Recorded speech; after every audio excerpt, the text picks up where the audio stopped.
4 साल में मईशत की इमारत को मलबे का ढेर बनाने वाले को पार्लियामेंट ने निकाला, एस्टैब्लिशमेंट ने नहीं। चीफ ऑर्गेनाइजर मरियम नवाज ने वाजे कर दिया। कहती हैं अवामी दानिश में ये बात आ चुकी है कि नवाज शरीफ से जुल्म हुआ है, अब सब लोग नवाज शरीफ की बेगुनाही की गवाही देंगे।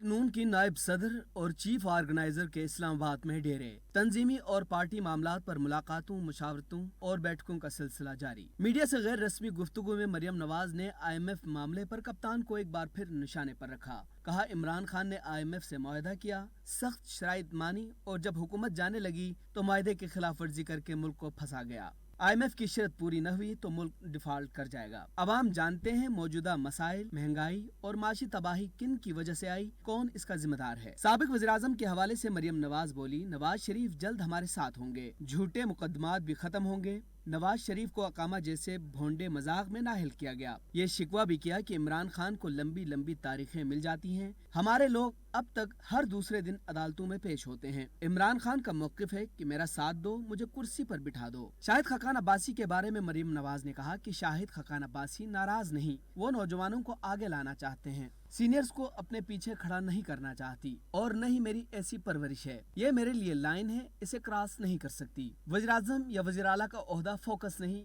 यह अल्लाह ताला और इसके नायब अवाम का फैसला होता है। चीफ ऑर्गेनाइजर मुस्लिम लीग नून मरियम नवाज ने पार्टी रहनुमाओं को पार्टी बयानिया अवाम तक पहुंचाने की हिदायत भी की।